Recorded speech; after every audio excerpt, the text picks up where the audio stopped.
بسم الله الرحمن الرحيم الحمد لله وكفى وسلام على عباده الذين اصطفى أما بعد فأعوذ بالله من الشيطان الرجيم بسم الله الرحمن الرحيم قال الله تبارك وتعالى في القرآن المجيد والفرقان الحميد إن الله لا يغفر أن يشرك به ويغفر ما دون ذلك لمن يشاء صدق الله مولانا العظيم وصدق رسوله النبي الكريم ونحن على ذلك لمن الشاهدين والشاكرين والحمد لله رب العالمين۔ توفیق الہی سے آج کی اس مجلس میں قرآن مجید فرقان حمید کی ایک آیت مبارکہ تلاوت کرنے کی سعادت حاصل ہوئی۔ اس آیت مبارکہ میں اللہ ذوالجلال نے شرک کی قباحت اور مذمت کو بیان فرمایا ہے۔ دیکھیے، قرآن و سنت کا مطالعہ کیا جائے تو ایک بات بڑی وضاحت کے ساتھ کھل کر سامنے آتی ہے کہ سارے گناہوں میں سب سے بڑا گناہ ذات باری تعالی کے ساتھ شرک کرنا ہے۔ سب سے بدترین گناہ بھی ہے، سب سے زیادہ خطرناک عمل بھی ہے، اور مخلوق کی جانب سے خالق کے ساتھ کی جانے والی سب سے بڑی زیادتی اور ظلم بھی ہے۔ اسی لیے ایک مقام پر فرمایا گیا ان الشرک لظلم عظیم، شرک سب سے بڑا ظلم ہے۔ اور یہ ظلم اس وجہ سے کہا گیا کہ جس ذات نے اسے پیدا کیا، جس نے اسے ماں کے پیٹ میں پالا ہے، اسے زندگی دی ہے، ایک ایک سانس اللہ کا عطا کردہ ہے۔ کوئی ہمارے سانسوں پر دعویٰ نہیں کر سکتا، کوئی ہمیں ملنے والی نعمتوں پر دعویٰ نہیں کر سکتا کہ یہ میں نے دی ہے۔ سب اللہ کی عطا ہے، انعام ہے، اللہ تعالی کا احسان ہے، عطائے محض ہے۔ تو یہ کتنا بڑا ظلم ہے، جس نے پیدا کیا، جو پالنے والا ہے، جس نے ایمان کی اور صحت کی اور ظاہر کی اور باطن کی بے شمار نعمتیں عطا فرمائی۔ بندہ ایسا جفاکار ہو جائے کہ اس ذات کو پہچاننے سے ہی انکار کر دے، اور نامعلوم کتنے لولے لنگڑوں کو، ہلکے پھلکوں کو اس کی مخلوق میں سے اسی کے سامنے لا کر کھڑا کر دے، یہ بھی خدا کے برابر، یہ بھی خدا کے برابر، یہ بھی خدا کے برابر۔ تو واقعی بڑا ظلم ہے، یہ بڑی زیادتی ہے۔ اس سے بڑا ظلم اور کیا ہو سکتا ہے؟ اسی لیے فرمایا گیا ان اللہ لا یغفر ان یشرک بہ، جو اللہ کے ساتھ شرک کرے گا اللہ اسے معاف نہیں فرمائیں گے۔ وَيَغْفِرُ مَا دُونَ ذَلِكَ لِمَن يَشَاءُ، اس کے سوا جسے چاہیں گے معاف کر دیں گے۔ زنا کے بارے میں ایسا نہیں کہا گیا، بڑا گناہ ہے۔ چوری کے بارے میں ایسا نہیں کہا گیا، بہت بڑا گناہ ہے۔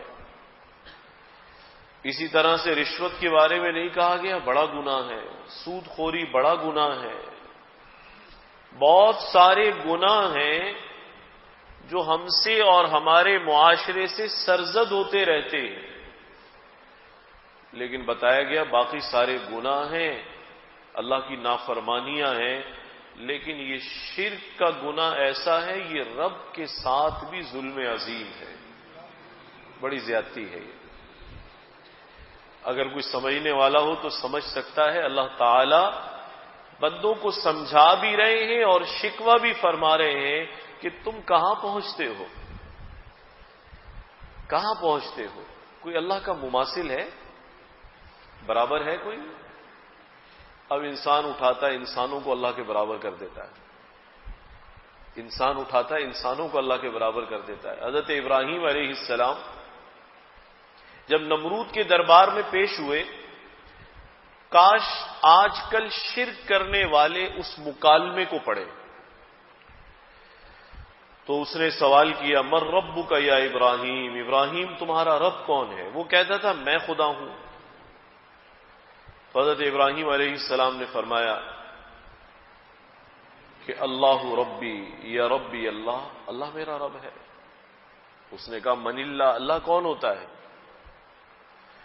آپ نے فرمایا اللہ یحیی و یمیت، زندگی بھی اس کے ہاتھ میں ہے، موت بھی اسی کی جانب سے ہے،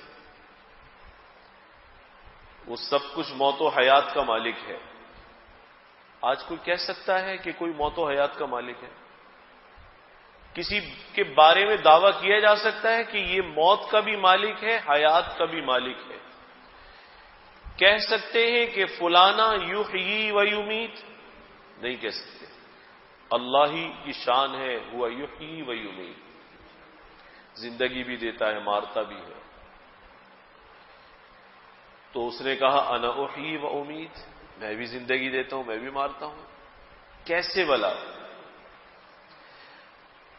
اب انسان جب اللہ کو چھوڑتا ہے نا اور شرک میں مبتلا ہوتا ہے، یا خدائی کا دعوے دار بنتا ہے، یا کسی کو خدائی کے منصب پر فائز کرتا ہے، تو پھر اللہ تعالیٰ عقل کا نور اس سے سلب فرما لیتے ہیں، عقل کا نور اللہ اس سے چھین لیتے ہیں۔ تو اس نے کہا دیکھو بھائی، میں جسے چاہوں زندہ رکھوں، جسے چاہوں مار دوں۔ حالانکہ یہ مطلب نہیں ہے اس کا، اس کے معنی ہے جسے چاہے پیدا کرے، جسے چاہے موت دے، جسے چاہے زندگی عطا کرے اور جسے چاہے زندگی واپس لے لے، موت مسلط کر دے۔ دو قیدی ملائے، ایک بیچارہ جو قصوروار نہیں تھا اسے سولی چڑھوا دیا، اور جو قصوروار تھا اسے چھوڑ دیا۔ کہا دیکھو میری مرضی چل رہی ہے نا، جسے چاہتا ہوں زندگی دیتا ہوں اور جسے چاہتا ہوں موت دیتا ہوں۔ حضرت ابراہیم علیہ السلام پیغمبر، اولو العزم پیغمبر، جلیل القدر پیغمبر، صاحب فراست، آپ سمجھ گئے مشرک ہے نا موٹی عقل کا ہے۔ اور آپ یقین جانیں، میں بغیر کسی تعصب کی بات عرض کرتا ہوں، اگر کوئی شرک کی دعوت دینے والا ہے، آپ اس کے سامنے بیٹھ جائیے، اس کا ایک ایک لفظ، اس کی دلیل، اس کا انداز استدلال سب سنتے جائیے۔ آپ منہ پر اسے کہہ سکیں یا نہ کہہ سکیں، آج کل تو ویڈیوز بھی سنتے ہیں نا، لیکن جب شرک کی طرف بلا رہا ہوگا تو آپ کا دل کہے گا مولانا صاحب کیوں زور لگا رہے ہیں آپ؟ مولانا خیر ضروری زور لگا رہے ہیں آپ، اللہ کو چھوڑ کر کن کے پیچھے لگا رہے ہیں لوگوں کو؟ اتنا روشن رب نظر نہیں آ رہا اور آپ قبروں کے پیچھے لگا رہے ہیں لوگوں کو، اندھیروں کے پیچھے لگا رہے ہیں لوگوں کو۔ آپ مولانا اللہ کو کیا جواب دیں گے آپ؟ تو انسان کو احساس ہوتا ہے کہ یا تو اس کے اندر فکری صلاحیتیں کم ہیں، اللہ نے شرک میں مبتلا ہونے کی وجہ سے عقل پر پتھر دے مارے ہیں، اور ہر مشرک موٹی عقل کا ہوتا ہے۔ اگر عقل روشن ہوتی تو بات سمجھ میں آنی چاہیے تھی نا۔ حضرت ابراہیم علیہ السلام سمجھ گئے، ایسے نہیں، ایسے سمجھے گا یہ۔ آپ نے فرمایا ان اللہ یاتی بالشمس من المشرق فاتی بہا من المغرب، میرا رب روزانہ سورج مشرق سے نکالتا ہے، تم مغرب سے نکال کر دکھاؤ۔ کاش لوگ اس کو پڑھیں۔ ہمارے یہاں بھی ایک مستقل طبقہ وجود میں آ چکا ہے جو سرے عام شرک کی دعوت دے رہا ہے، سرے عام دے رہا ہے۔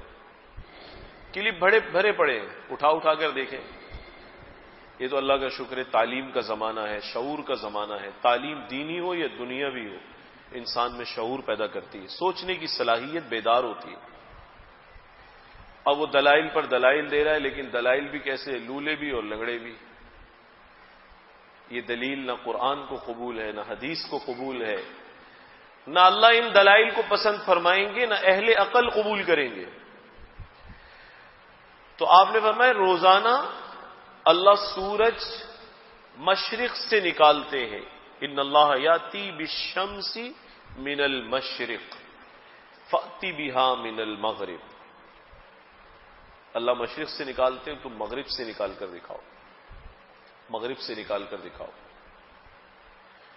تو پڑھنے والا مقام ہے. اگلی آیت کا حصہ فبہت الذی کفر. کافر حیران رہ گیا، خدا بننے کے لیے یہ بھی کرنا پڑے گا. آج والوں سے بھی پوچھیں آپ کدھر لگا رہے ہیں لوگوں کو. مجھے بڑی حیرت ہوتی ہے جب وہ بزرگوں کی کرامات بیان کرتے کرتے کرتے کرتے، کرامات الاولیاء حق، اولیاء اللہ کی کرامات برحق ہیں، لیکن خدا کے لیے خدا تو نہ بنائیں آپ. خدا کے لیے تھوڑا ہلکا ہاتھ رکھ لیں. یہ مطلب تو نہیں ہے کہ آپ ولی کی تعریف کریں صحابی سے بھی اوپر لے جائیں. دیکھیں ہر ایک کی حدود ہے، تعریف کی بھی حدود ہے. اس حد سے آگے جائیں گے تو منع کیا گیا. حضور علیہ الصلوۃ والسلام نے صاف فرمایا میری تعریف ایسی نہ کرنا جیسی یہود و نصارہ نے اپنے نبیوں کی. انہوں نے کیسی تعریف کی؟ قالت الیہود عزیر ابن اللہ وقالت النصارى المسیح ابن اللہ. انہوں نے غلط تعریف کی، مبالغے کے ساتھ تعریف کی. تو یہودیوں نے کہا عزیر اللہ کے بیٹے ہیں، نصرانیوں نے کہا عزیر اللہ کے بیٹے ہیں تو پھر مسیح بھی اللہ کے بیٹے ہیں. یہ کیا شروع ہو گیا تعریف میں؟ مبالغہ. آپ نے فرمایا میری تعریف ایسی نہ کرنا. یعنی جسے اللہ نے سچا مقام دیا اس کے لیے جھوٹی تعریف کی ضرورت نہیں ہے. میں تو اللہ کا بندہ اور اس کا رسول ہوں. میں اس کا بندہ اور اس کا رسول ہوں، میرے لیے یہی تعریف کافی ہے. اب ولی کی تعریف کرتے ہیں صحابی سے چڑھا دیتے ہیں، صحابی کی کرتے ہیں تو نبی سے چڑھا دیتے ہیں. نبی کی تعریف کریں خدا سے چڑھا دیں، یا نیچے والے کو اللہ سے آگے لے جائیں. تو یہ رب العالمین کے ساتھ ظلم نہیں ہے؟ پھر اللہ کی تعریف کے لیے کلمات کہاں سے لائیں گے ہم؟ ہمارے یہاں بے اعتدالی عام ہو گئی ہے.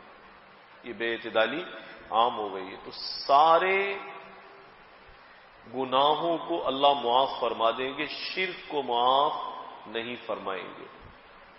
اور ایک بات یاد رکھیں، اللہ تعالیٰ نے سارے اعضاء میں سب سے اشرف عضو، سب سے عزت والا حصہ چہرے کو بنایا ہے، اور اس میں بھی پیشانی سب سے معزز ہے. نام اس کا جبین نیاز ہے، لیکن حکم ہے میرے سوا کہیں جھکنی نہیں چاہیے. عزت والی چیز ہے نا. آج ہم نے لوگوں کو ایسے راستے پر ڈال دیا، ایسی جگہوں پر لگا دیا، ہر جگہ جھکا رہے ہیں لوگ. ہر قبر پر سجدہ، ہر پتھر کے آگے سجدہ، ہر در پر سجدہ. آپ انہیں سبق دیتے کہ تم ایک در کے ہو جاؤ، اللہ تمہیں سارے دروں سے بے نیاز کر دے گا. کر دے گا یا نہیں کر دے گا؟ تو یاد رکھیں شرک، اللہ کی ذات میں کسی کو شریک کریں یہ بھی شرک ہے. نعوذ باللہ. کوئی یہ کہے کہ جیسے اللہ معبود ہے وہ بھی معبود ہے، کسی بزرگ کو کہے، کسی ولی کو کہے، کسی بت کو کہے، کسی فرشتے کو برابر کھڑا کرے. کوئی ہے جو رب کے برابر کھڑا ہو سکے؟ کوئی بھی نہیں ہے، کوئی بھی نہیں. سب مخلوق ہیں، وہ خالق ہے، اور سب اس کے عبادت گزار ہیں، بندے ہیں، وہ معبود ہے. سب سجدہ کرنے والے ہیں، وہ مسجود ہے، وہ لائق عبادت ہے، لائق تعریف ہے، لائق حمد و ثنا ہے.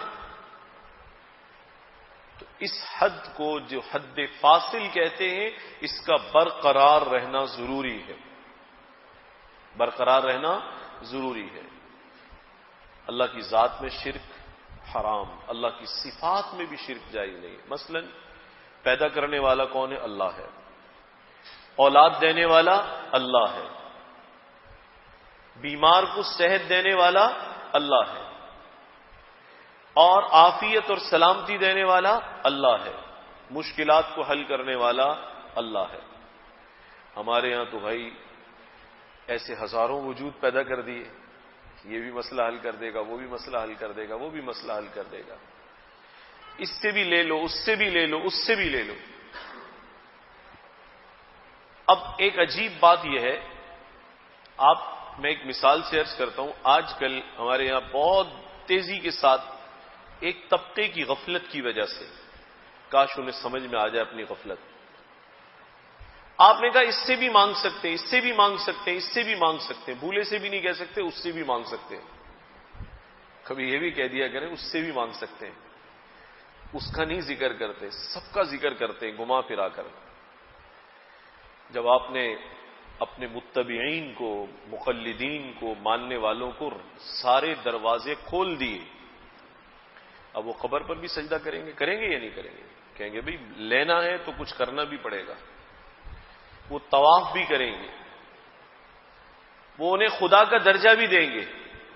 پھر آپ کہتے ہیں نہیں قبر پہ سجدہ حرام ہے، اور تعظیم کا سجدہ بھی حرام ہے، عبادت کا سجدہ بھی حرام ہے. حضور والا خدائی کا تو منصب آپ نے خود بانٹا تھا. جب آپ نے پبلک کو اس طرف لگا دیا، اب آپ روکتے رہیں، اب کوئی رکے گا نہیں. اس طبقے کی بڑی مصیبت یہ ہے، اس سارے کام بیچارے اپنے ہاتھوں سے نکال چکے.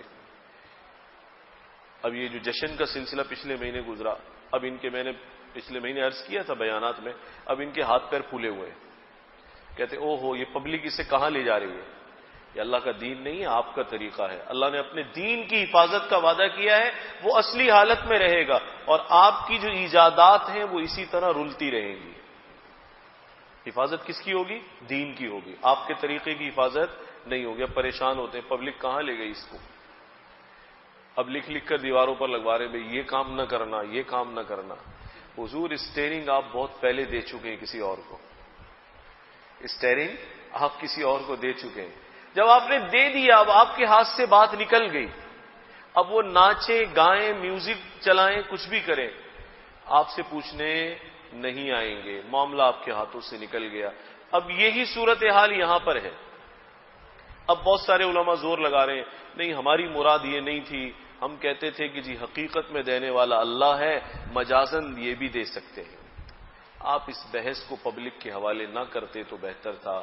آپ نے راستہ کھول دیا.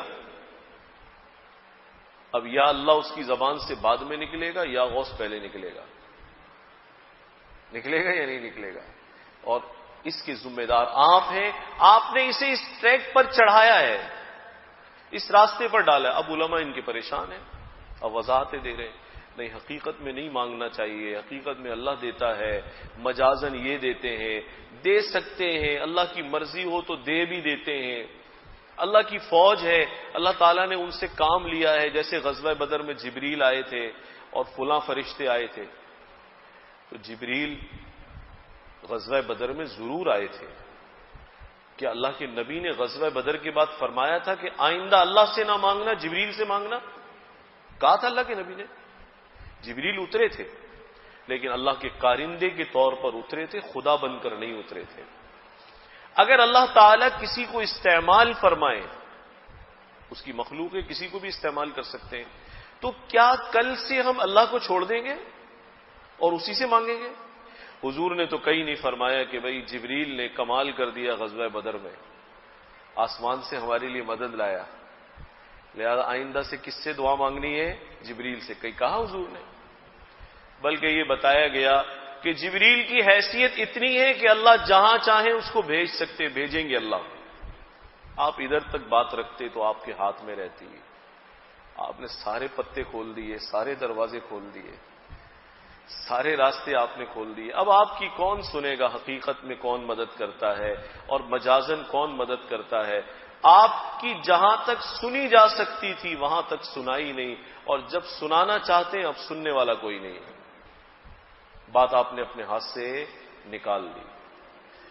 تو صحت دینا اللہ کا کام، بیمار کو شفایاب کرنا اللہ کا کام، مشکل کو دور کرنا اللہ کا کام. حضرت ایوب علیہ السلام بدن گل گیا، بڑی تکلیف اٹھائی، لیکن جب اللہ کو پکارا انی مسنی الضر،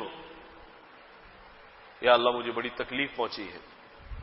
ایک مقام پر فرماتے ہیں شیطان نے مجھے بڑی تکلیف دی ہے, آپ مجھ پر نگاہ رحمت فرمائیں, میری مصیبت کو حل فرما دیں. اللہ فرما رہے ہیں ہم نے دعا کو قبول کیا اور اپنے بندے ایوب کو ہم نے صحت عطا کی. وَوَهَبْنَا لَهُ أَهْلَهُ وَمِثْلَهُمْ مَعَهُمْ رَحْمَةً مِّنْ عِنْدِنَا.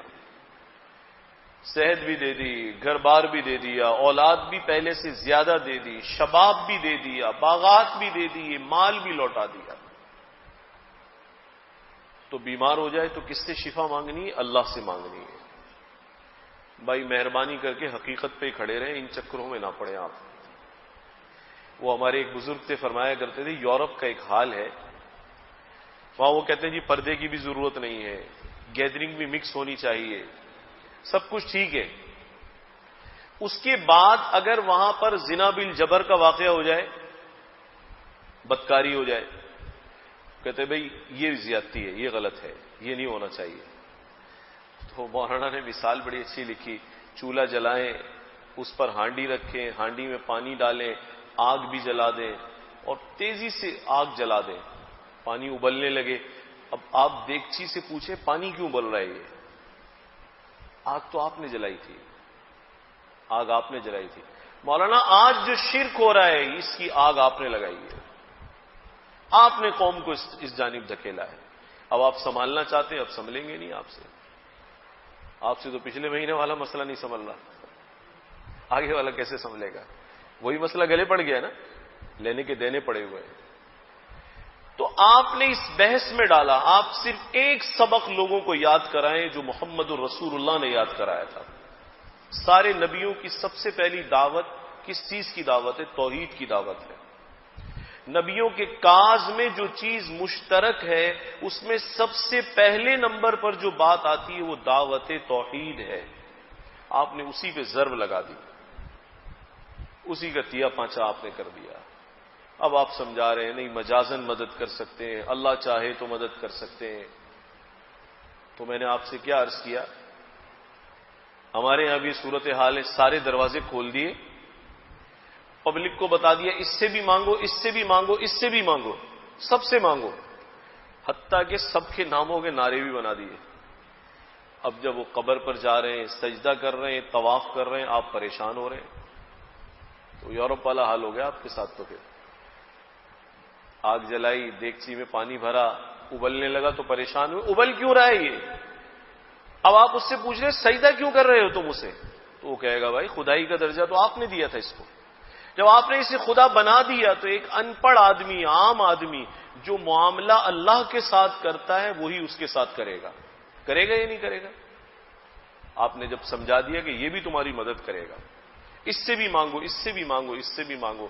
ارے دین اسلام نے تو سارے در بند کر کے, سارے دروں سے مستغنی کر کے اللہ کے در سے جوڑا تھا. تم نے کتنے دروں پہ کھڑا کر دیا اسے؟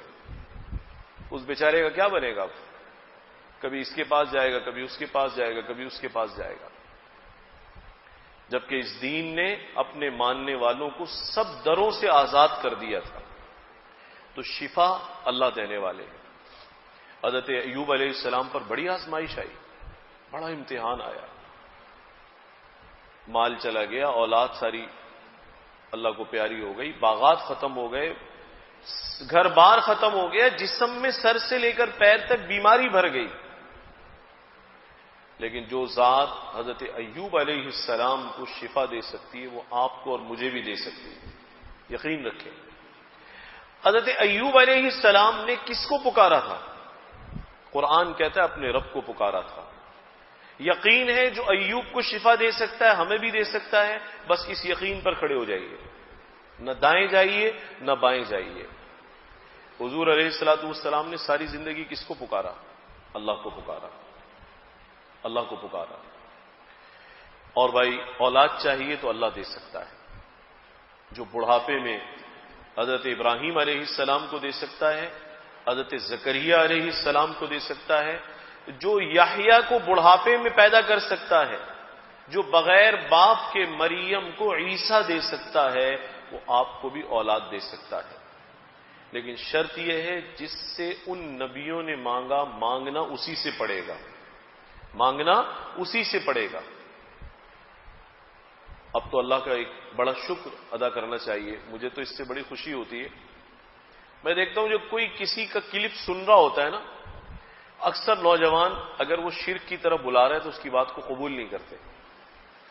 اب یقین جانے مجھے خوشی ہوتی ہے، یا اللہ تیرا شکر ہے کہ تیرے بندوں میں یہ شعور تو آیا۔ ادھر سے دلائل پر دلائل ہیں، دلائل بھی ادھر ادھر کے دلائل، بیچارہ کہاں کہاں سے زور لگاتا ہے۔ ایک صاحب کا میں نے بیان سنا، وہ یعنی آپ یوں کہہ لیجئے مٹی کو سونا ثابت کرنے پر تلا ہوا ہے۔ تو میرے دل میں خیال آیا کہ اتنی صلاحیتیں اپنی خرچ کر رہا ہے، کاش یہ صلاحیتیں توحید پر اور اللہ کی ذات پر صرف کرتا، اس کا آج کیا مقام ہوتا۔ کس کام میں لگا ہوا ہے؟ مٹی کو سونا بنانے میں لگا ہوا ہے۔ اولاد اللہ دیں گے، روزگار اللہ کے ہاتھ میں، اس لیے کہ رازق اللہ ہے۔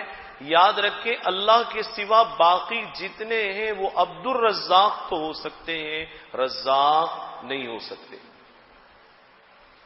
کوئی اللہ کے سوا رحمان نہیں ہو سکتا، عباد الرحمان ہو سکتے ہیں، رحمان کے بندے ہو سکتے ہیں۔ بس یہی فرق ہم میں اور اللہ میں ہے۔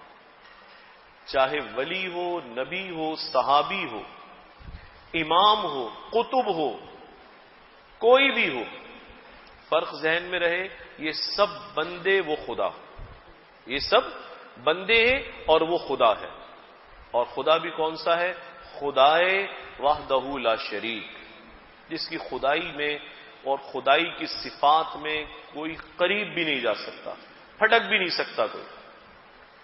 اس لیے اب یہ کہنا کہ جی لوگ قبروں پر کیوں جا رہے ہیں، سجدے کیوں کر رہے ہیں، اس کا حساب سجدہ کرنے والا بعد میں دے گا۔ میں سمجھتا ہوں پہلے آپ دیں گے اس کا حساب۔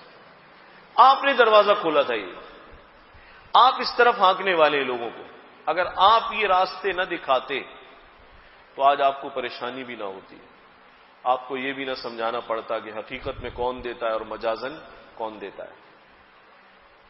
تو عجیب و غریب بات یہ ہے کہ اللہ تعالی جو شرک پر اتنے ناراض ہیں، یہ ناراضگی سمجھ میں آتی ہے کہ واقعتاً بندوں کی جانب سے اس سے زیادہ ظلم ہو ہی نہیں سکتا۔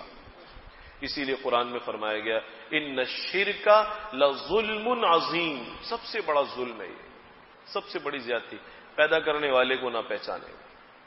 یہ زیادتی نہیں ہے کوئی پتھر کا بت خدا بنا دے، پتھر کا بتوں سے کہ یہ خدا ہے، مورتی کو کہے خدا ہے، کوئی بے بس انسان کو کہے یہ خدا ہے، نعوذ باللہ۔ انسان تو سب بے بس ہے نا، بس اور اختیار تو اسی کے پاس ہے۔ اب ایک عجیب سبق پڑھاتے ہیں، کہتے بھئی یہ ٹھیک ہے کہ دیتا اللہ ہے، لیکن یہ بھی دے سکتے ہیں، یہ بھی دے سکتے ہیں۔ تو مولانا جو دے سکتے ہیں وہ بھی اس سے ہی لے کر دیں گے اگر آپ کی مان لی جائے تو سیدھا وہاں لگا دو نا۔ اور ایک بات، عجیب بات یہ ہے، آپ انبیاء علیہ السلام کی تعلیمات اٹھائیں، وہ تو سب توحید پر مشتمل ہے۔ میں نے عرض کیا نبیوں کے جو کارہائے نبوت ہے ان میں سب سے بڑا کام دعوت توحید ہے، شرک سے ہٹا کر توحید کی طرف بلایا سارے نبیوں نے، سب سے بڑا کام یہ ہے۔ اور دوسری بات یہ ہے کہ ان انبیاء علیہ السلام، اولیاء ہوں، صحابہ ہوں، نبی ہوں، کبھی کسی کی زندگی کے حالات میں سے ایک جملہ بھی نکال کر لے آئیں کہ کسی نے یہ کہا ہو کہ اللہ سے مت مانگنا، ہم سے مانگنا، لینے کے دینے پڑ جائیں گے، نہیں ملے گا۔ اس لیے نہیں ملے گا، ان کا کام ہی نہیں تھا، انہوں نے تو ساری زندگی اس کے خلاف گزاری ہے، بندوں کو اللہ سے جوڑا ہے، اللہ سے توڑا نہیں ہے، ساری زندگی مخلوق کو خالق کے قریب کیا ہے، اللہ سے ملایا ہے۔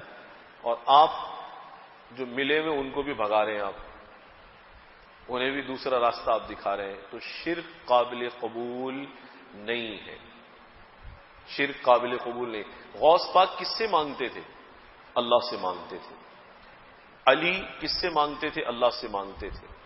خلفائے راشدین اللہ سے مانگتے تھے۔ حضور علیہ الصلوۃ والسلام کس سے مانگتے تھے؟ اللہ سے مانگتے تھے۔ کہیں ایک حدیث بھی ہے جس میں حضور نے فرمایا فلاں سے مانگنا، قطعاً نہیں ملے گی۔ اور آپ لوگوں کو کس طرف لگا رہے ہیں؟ اس سے بھی مانگو، اس سے بھی مانگو، اس سے بھی مانگو. ارے صاحب پہلے ہی بھکاری تھے ہمیں، اور در در کا بھکاری آپ نے بنا دیا. ہمارے پلے پہلے ہی کچھ نہیں تھا، اور آپ نے 36 در اور کھول دیے قوم کے لیے. ادھر بھی پھرو، ادھر بھی پھرو، ادھر بھی پھرو. کبھی ادھر لے کر پھرتے ہیں، کبھی ادھر لے کر پھرتے ہیں، کبھی اس کے نام سے بات، کبھی اس کے نام سے بات، کبھی اس کے نام سے بات. پیٹ میں درد ہوتا ہے اللہ کے نام سے بات کرتے ہوئے. سیدھی بات کہو کہ دینے والا وہ ہے. اور اگر کسی کو بزرگی دی، ولایت دی، کسی کو قطب بنایا، غوث بنایا، تو خدا کی قسم یہ بھی اللہ کی عطا ہے. یہ ان کے بس کی بات نہیں تھی. کوئی خود سے ولی بن سکتا ہے؟ قطب، غوث، ابدال اللہ کی مرضی کے بغیر بن سکتا ہے؟ نہیں. اگر ان بزرگوں کو بھی کوئی روحانی منصب ملا تو کس کی وجہ سے ملا؟ رب کی عطا کی وجہ سے ملا. اللہ نے انہیں اس منصب پر پہنچا دیا. تو بھائی شرک کے معاملے میں تو سیدھی سی بات ہے، نو کمپرومائز. مومن کیسے اس پر کمپرومائز کر سکتا ہے؟ اگر کر رہا ہے تو ڈھیلا آدمی ہے. اگر ادھر ادھر کی کھینچ تان اسے سمجھ میں آ رہی ہے تو اس کا مطلب یہ ہے ایمانیات والا شعبہ کمزور ہے، بھاگنا چاہیے دور. اگر کہیں پر معلوم ہو کہ یہ شرک کی طرف دعوت دینے والا طبقہ، سے سائے سے بھی دور بھاگے کہ بھائی پہلے ہی عمل ہمارا ٹھیک نہیں ہے، لے دے کے ایمان بچتا ہے.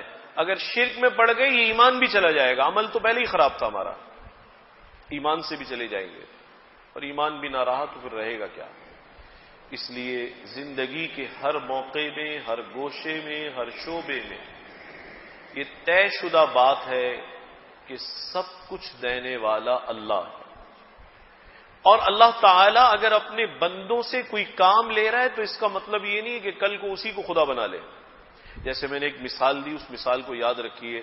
جبریل امین اللہ کی حکم سے غزوہ بدر میں مدد لے کر اترے، تو کس طور پر اترے؟ خدا بن کر اترے؟ نہیں، اللہ کے کارندے کے طور پر آئے، اللہ کا حکم مان کر آئے. جس کام پر اللہ نے لگا دیا اس کام پر لگ گئے. کیا حضور علیہ الصلوۃ والسلام نے صحابہ سے فرمایا کہ بھئی جبریل نے کل تو بڑا کام کیا، آئندہ اسی سے مانگنا؟ کہا. آپ نے کیسے دروازہ کھول دیا؟ یہ آپ نے کیسے دروازہ کھول دیا کہ یہ بھی دے سکتے ہیں، لہذا اللہ کو چھوڑ کر ان سے بھی مانگو. اللہ کے نبی نے تو نہیں فرمایا کہ جبریل غزوہ بدر میں آئے تھے لہذا آئندہ میں دعا میں جبریل سے بھی مانگنا.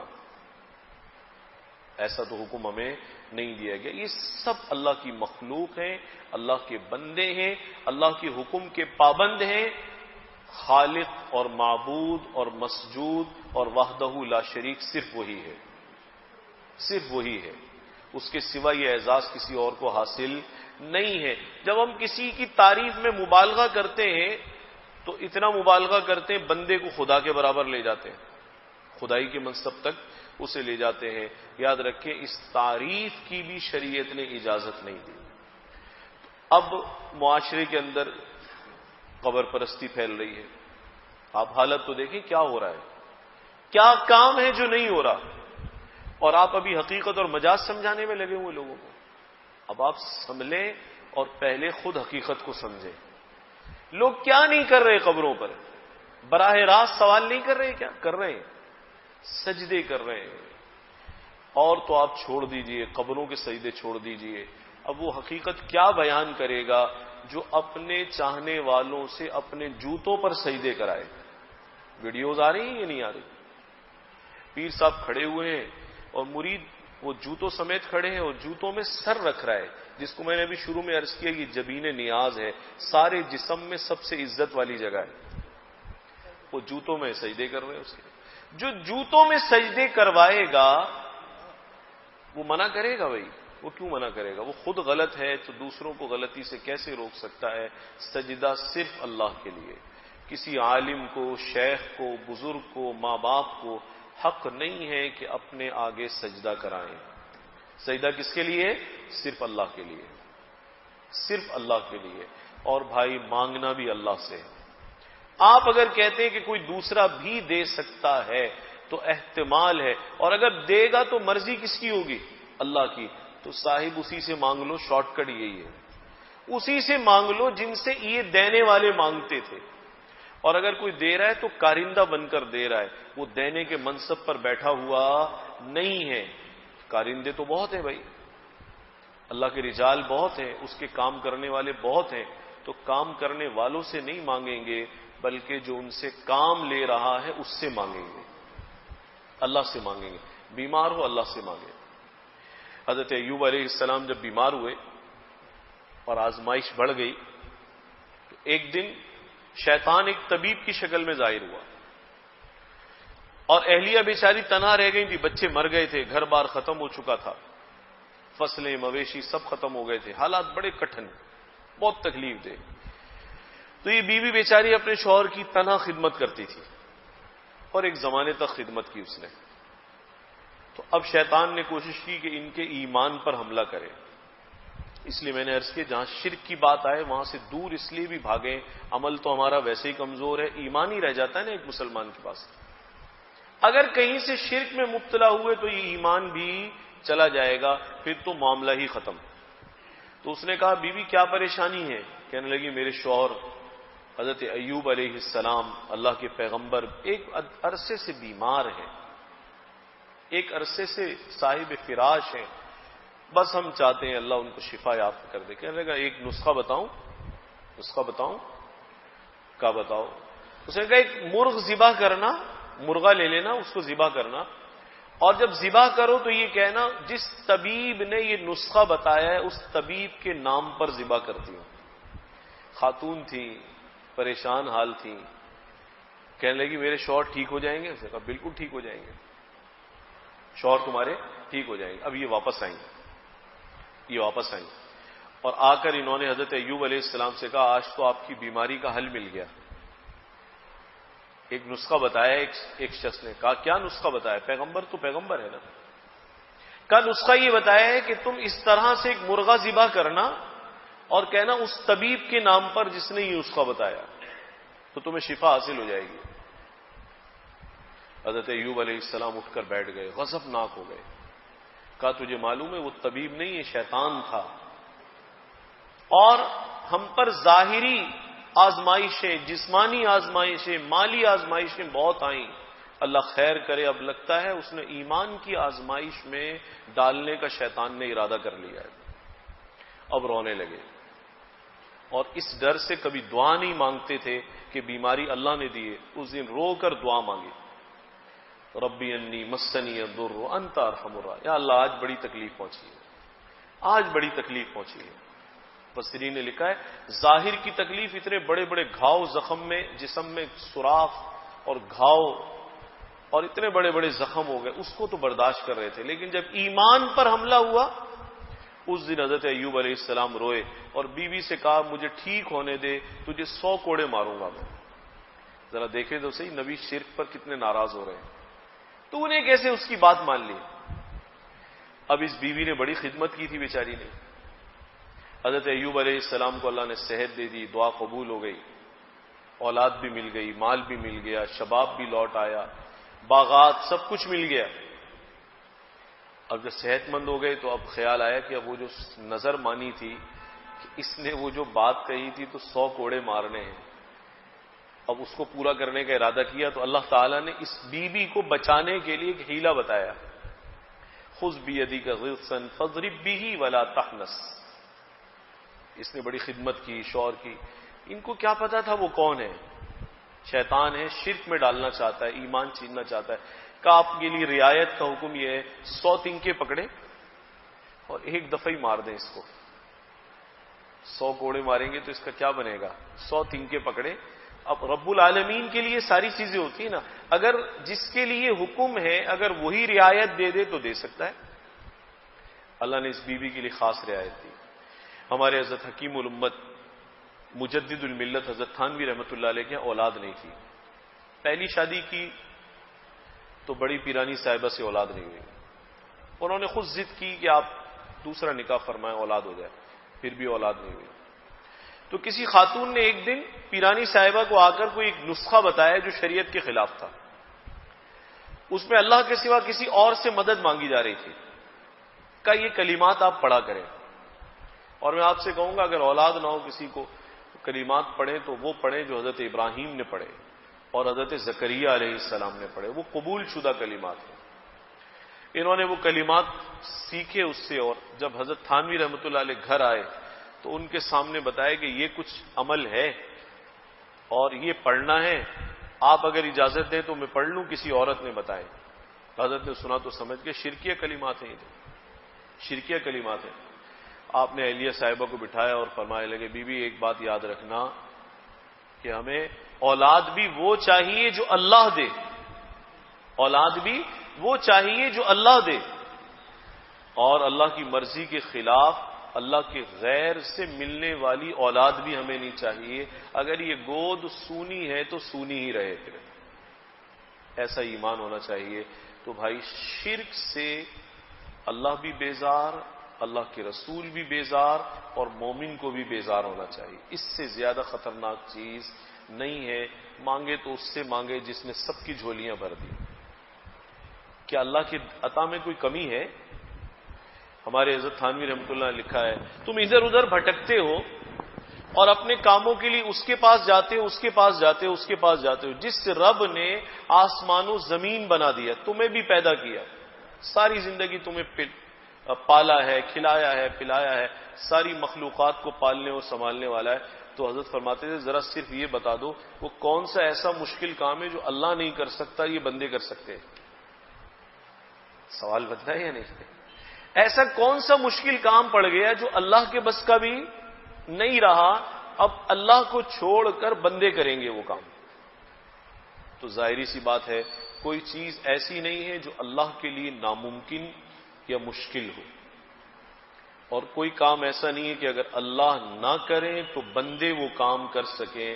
ظاہر بندے تو اللہ کے حکم کے ماتحت اور محتاج ہیں۔ شرک سے بیزار رہے، دور بھاگے، جہاں ذرا سی بھی اشارہ محسوس ہو، اتنی سی بھی بو آئے کہ اس کام کے اندر شرک ہے، بھائی وہاں دور سے سلام کریں۔ سلام علیکم، قرآن مجید میں آتا ہے سلام علیکم لا نبتغی الجاہلین، تم پر سلام ہو، ہم جاہلوں کے پیچھے نہیں چلتے۔ اور شرک پر لگانے والا سب سے بڑا جاہل ہے۔ اللہ جس کام سے بیزار، جس کی مغفرت نہیں، شب قدر میں مغفرت نہیں، شب برات میں مغفرت نہیں، شرک کرنے والے کا کسی حال میں اللہ تعالیٰ اس کی دعا کو قبول نہیں فرماتے، نگاہ رحمت نہیں فرماتے۔ اور بندے کے پاس ساری کمزوریوں کے باوجود اگر سب سے طاقتور چیز ہے تو اس کا ایمان ہے۔ اگر شرک میں مبتلا ہوگا تو یہ ایمان سے بھی ہاتھ دھو بیٹھے گا۔ آخر دعوانا